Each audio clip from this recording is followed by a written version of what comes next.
नमस्कार दोस्तों, आप सुन रहे हैं AKS radio 90.4 FM RJ Sonam के साथ।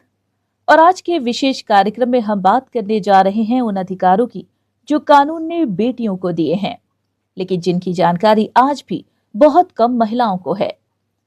तो चर्चा की शुरुआत करते हैं। स्टूडियो में मेरे साथ मेरी मेहमान मौजूद हैं डॉक्टर विधि संभरकर, जो कि एकेएस यूनिवर्सिटी के लॉ डिपार्टमेंट की विभागाध्यक्ष हैं।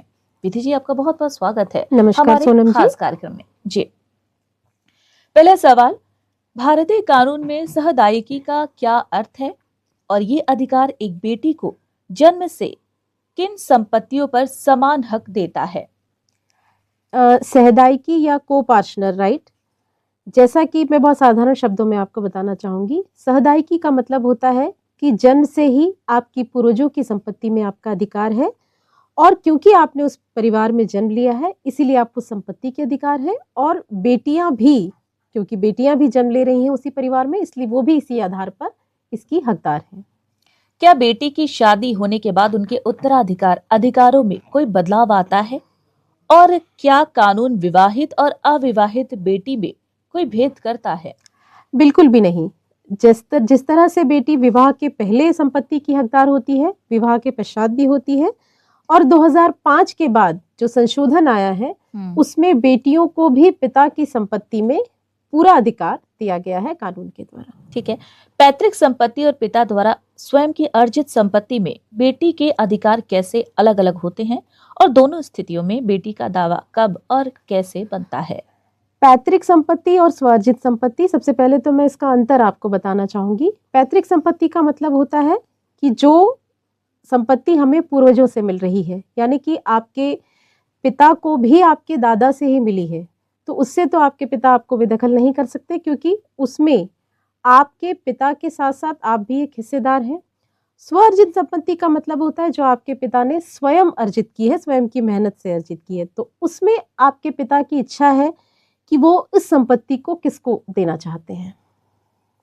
आज के समय में पासपोर्ट, बैंक या संपत्ति से जुड़े दस्तावेजों में पिता या पति का नाम लिखना क्या अनिवार्य है, या महिला अपनी स्वतंत्र पहचान के दस्तावेज बनवा सकती है?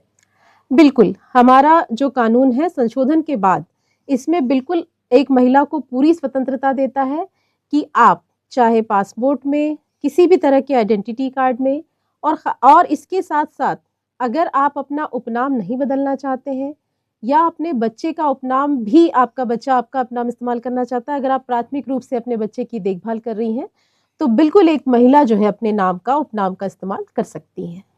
ठीक है।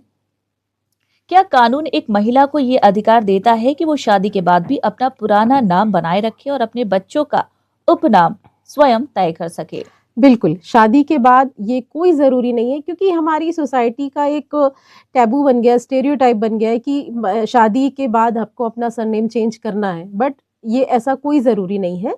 आप जो भी सरनेम अपना रखना चाहती हैं आप बिल्कुल रख सकती हैं।